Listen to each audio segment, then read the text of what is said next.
Hi guys, in today's tutorial I want to show you how to make multiple speed ramps using just one clip. Honestly, it's super easy, and I'll explain everything as simple and clear as possible. Let's get started. My video is already cut and stabilized in the center, and if you're new to speed ramping or stabilizing your footage, I highly recommend watching my full speed ramp tutorial first. It will help you understand everything much better. You'll find the link to that tutorial in this video's description. So, first we need to mark the beats of the song so we can perfectly sync the speed ramps. To mark the beat drops, select your music layer and press L twice on your keyboard to reveal the waveform. To mark them, simply scroll to each peak in the waveform and press the asterisk key on your keyboard to drop a marker. Once that's done, close the waveform, and now we can begin creating multiple speed ramps. Right-click on the clip, go to Time, and select Enable Time Remapping. I'll start by adjusting the beginning of the video by changing the time remap to set where the speed ramp will start. Once that looks good, we can move forward to the beat drop and set the timing for the next ramp. Normally, for a single speed ramp,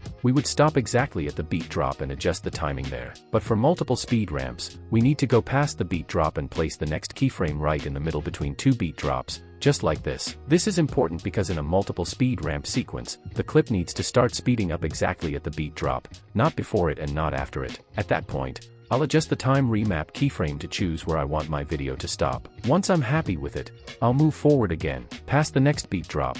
This time, instead of dragging the keyframe forward, I'll pull it backward to create a reverse speed ramp. In your case, you can move it forward again if you prefer, it doesn't really matter. The only thing that matters is that each speed ramp fits the rhythm of the song perfectly. Once that's done, move forward again the same way and adjust the timing until it looks good to you.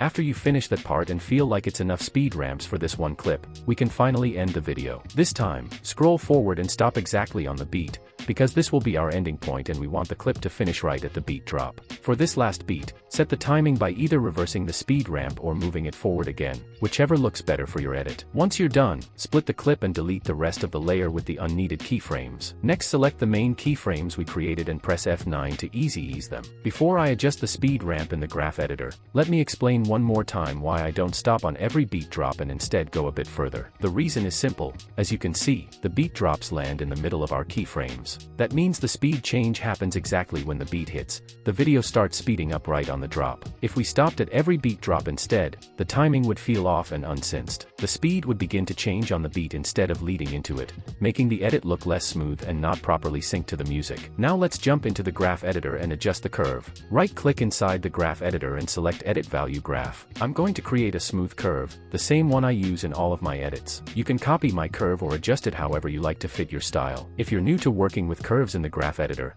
I've also made a full tutorial explaining how curves work and how to adjust them properly. Make sure to check that one out as well. So that's the curve I always use for my multiple speed ramps. Now let's preview the video to check if the speed ramp is synced and looks the way we planned. And here we go, it's fully synced, and the speed ramp is smooth too. I would normally tweak it a bit more to make it even smoother, but for this tutorial it's perfectly fine. I think you got the point now on how to actually create multiple speed ramps. I also love adding a shake right at the first beat drop to make the edit feel complete. So let's stop at the first beat, and I'll add one shake from the AM Film Shakes pack. Now let's check the result again.